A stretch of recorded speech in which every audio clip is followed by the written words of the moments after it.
ஸ்ரீநகரில் ஆயிரக்கணக்கான பொதுமக்கள் அத்தியாவசிய பொருட்களை வாங்க குவியும் பட்மாலு சந்தையில் அடிப்படை வசதிகள் எதுவும் இல்லாமல் பொதுமக்கள் அவதியடைந்து வருகின்றனர்.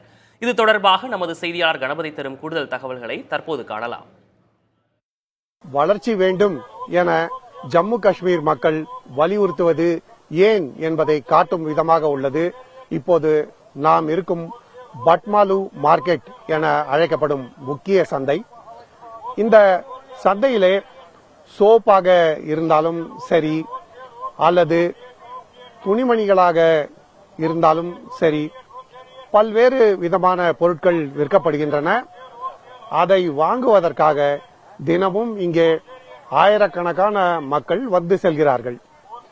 ஆயிரக்கணக்கான மக்கள் இங்கே வந்து சென்றாலும் இந்த சந்தையிலே எந்த ஒரு அடிப்படை வசதியும் இல்லை என்பதை நமது ஒளிப்பதிவாளர் ராமராஜன் நமக்கு தற்போது காட்டிக் கொண்டிருக்கிறார். சாலைகள் கூட இல்லாத நிலையிலே மழை பெய்தால் இந்த பகுதி முழுவதும் சேரும் சகதியமாக ஆகும் நிலை ஏற்பட்டிருக்கிறது. நாய்கள் இந்த பக்கத்திலே சுத்தி கொண்டிருக்கின்றன.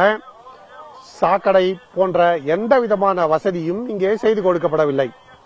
இங்குள்ள வியாபாரிகளுக்கோ அல்லது பொதுமக்களுக்கோ கழிப்பிடமோ அல்லது மின்சார வசதியோ குடிநீர் வசதியோ எந்த ஒரு வசதியுமே இல்லை.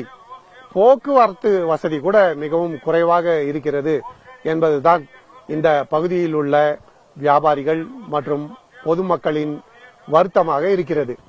இப்படிப்பட்ட சூழ்நிலையில்தான் இந்த பகுதியிலே ஆயிரக்கணக்கானோர் வந்து தினமும் காய்கறிகள் பழங்கள் தொடங்கி துணிமணிகள் செருப்பு வகைகள் உள்ளிட்ட பல்வேறு பொருட்களை வாங்கி செல்கிறார்கள். அவர்கள் வெயிலாக இருந்தாலும் சரி மழையாக இருந்தாலும் சரி பல்வேறு இன்னல்களை சந்திக்கிறார்கள் என்பது அனைவரும் இங்கே வருத்தப்படும் விஷயமாக இருக்கிறது. இப்படிப்பட்ட சூழ்நிலையில் இதே போல பல சந்தைகள் ஸ்ரீநகரிலே இருக்கின்றன. ஒரு மாநில தலைநகர் இப்படி இருக்கலாமா? நகரின் மையப்பகுதியில் மட்டுமே வளர்ச்சிக்கான திட்டங்கள் கொண்டு வரப்படுகின்றன, மற்ற பகுதிகள் புறக்கணிக்கப்படுகின்றன என்பது இவர்களின் வருத்தமாக இருக்கிறது. ஆகவேதான் வளர்ச்சி அரசியல் தேவை. ஏற்கனவே ஆட்சியில் இருந்த கட்சிகள், அது காங்கிரஸாக இருந்தாலும் சரி, நேஷனல் கான்பரன்ஸ் கட்சியாக இருந்தாலும் சரி அல்லது பிடிபி கட்சியாக இருந்தாலும் சரி, எங்களுக்கு தேவையான வளர்ச்சியை கொடுக்கவில்லை என்பது இவர்களின் ஆதங்கமாக இருக்கிறது. ஆகவேதான் ஜம்மு காஷ்மீர் மக்கள், குறிப்பாக இளம் தலைமுறையினர், தங்களுக்கு வளர்ச்சியை கொடுக்க வேண்டிய ஆட்சி தேவை எனவும் அதற்காக ஏற்கனவே ஆட்சியில் இருந்த கட்சிகளை தவிர வேறு கட்சிகளைச் சேர்ந்தவர்களுக்கு வாக்களிக்கலாம் என்கிற எண்ணமும் இருக்கிறது.